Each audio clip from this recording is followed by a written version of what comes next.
Terima kasih Bapa, kami bersyukur untuk hari ini Tuhan. Engkau ajaib bagi kami. Engkau sudah melindungi kami sepanjang malam. Kami boleh bangun semua karena anugerah Tuhan. Terima kasih Bapa. Kami mau mencari kehendak-Mu sebelum kami melakukan aktivitas kami. Karena kami percaya orang yang mengandalkan Tuhan, melibatkan Tuhan, tidak akan pernah dikecewakan. Terima kasih Bapak, urapi hamba-Mu yang tidak ada apa-apanya. Dalam nama Yesus kami berdoa dan mengucap syukur. Haleluya. Amin, amin, amin. Shalom. Selamat pagi Bapak Ibu. Kita boleh bertemu kembali di mesbah doa pagi. Kita terus mencari kehendak Tuhan karena kita percaya hanya firman Tuhan yang dapat menuntun hidup kita. Baik, firman Tuhan hari ini terambil dari Roma pasal yang ke-6. Roma pasal ke-6 mulai ayat yang 10 sampai ayat yang ke-12. Roma 6 ayat 10 sampai 12, firman Tuhan berkata, sebab kematiannya adalah kematian terhadap dosa satu kali untuk selama-lamanya, dan kehidupannya adalah kehidupan bagi Allah. Demikianlah hendaklah kamu memandang bahwa kamu telah mati bagi dosa, tetapi kamu hidup bagi Allah dalam Kristus Yesus. Sebab itu hendaklah dosa jangan berkuasa lagi dalam tubuhmu yang fana, supaya kamu jangan lagi menuruti keinginannya. Bapak Ibu, kita melihat Roma pasal ke-6. Kalau kita baca, jelas sekali firman Tuhan berkata, karena kita tahu bahwa Kristus sesudah ia bangkit dari kematiannya, dikatakan di sana dia tidak mati lagi dan maut tidak berkuasa lagi atas dia. Ayat 10 tadi dikatakan sebab kematiannya adalah kematian terhadap dosa satu kali untuk selama-lamanya, dan kehidupannya adalah kehidupan bagi Allah. Ayat ini berkata sebab kematian Kristus adalah kematian terhadap dosa satu kali untuk selama-lamanya, dan kehidupannya adalah kehidupan bagi Allah. Bapak Ibu yang terkasih, mari kita ini dipanggil untuk menjadi orang percaya. Satu tujuannya agar kita menjadi seperti Kristus. Makanya ada lagu berkata yang ku mau sepertimu Yesus. Kita mau menjadi seperti Kristus.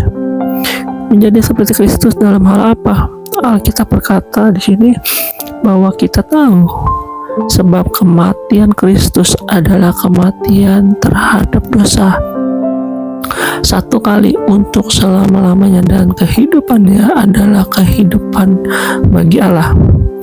Kita harus menjadi seperti Kristus dalam hal ini.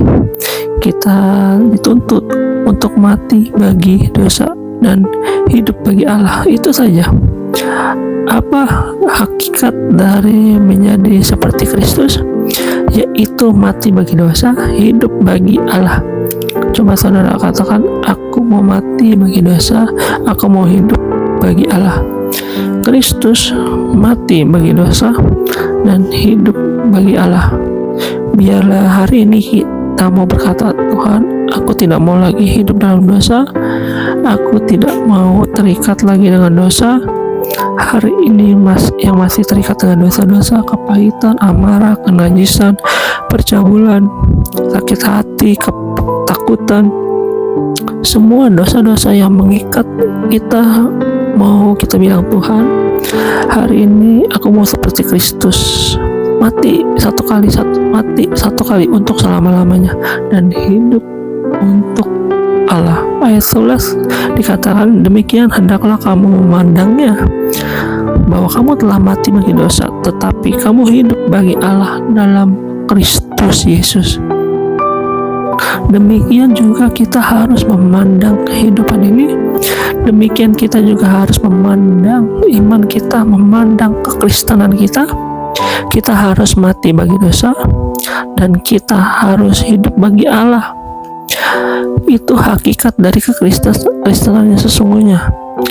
Mati bagi dosa, hidup bagi Allah. Karena itu Bapak Ibu, kita yang paling tahu paling tahu diri kita sendiri. Saya tidak tahu hari ini dosa apa yang mengikat engkau, tapi yang pasti kita ini semua pribadi lepas, pribadi kita lah yang paling tahu. Mari kita introspeksi diri, mari kita merendahkan diri di hadapan Tuhan dan berkata, Tuhan ampuni kami Tuhan, kalau masih ada dosa-dosa yang terus kami hidupi hari ini. Kami mau bilang kami mau mati bagi dosa kami mau mati bagi kenajisan, kami mau mati bagi percabulan, kami mau mati bagi kepahitan, kami mau mati bagi amarah, kebencian. Kalau kami masih benci kepada orang lain, kami mau mati bagi dosa-dosa itu, dan kami mau belajar untuk hidup bagi Tuhan saja.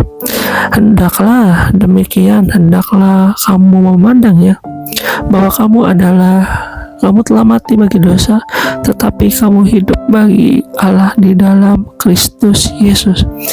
Ayat yang berikutnya 12 dikatakan, sebab itu hendaklah dosa jangan berkuasa lagi dalam tubuhmu yang fana, supaya kamu jangan menuruti keinginannya.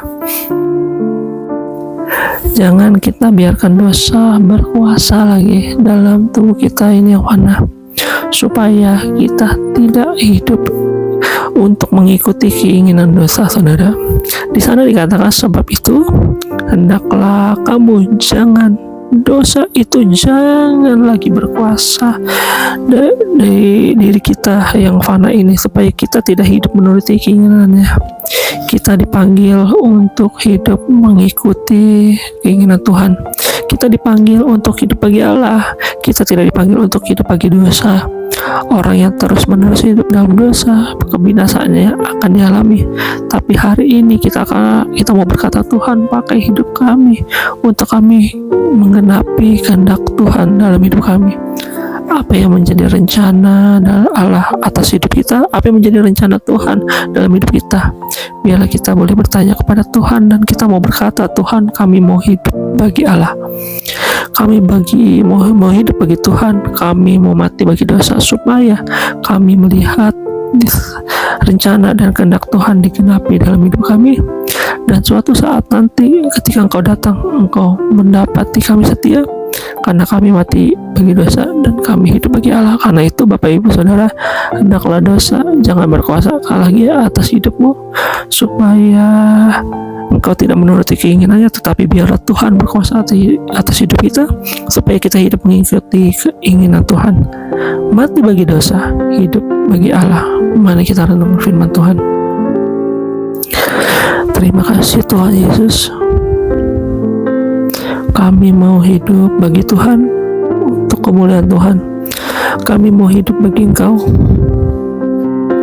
Kami mau hidup bagi Tuhan dan mati bagi dosa, supaya hidup kami tidak berkuasa atas dosa lagi. Tuhan, inilah roh, tubuh, jiwa kami serahkan ke dalam tangan-Mu. Terima kasih Bapak.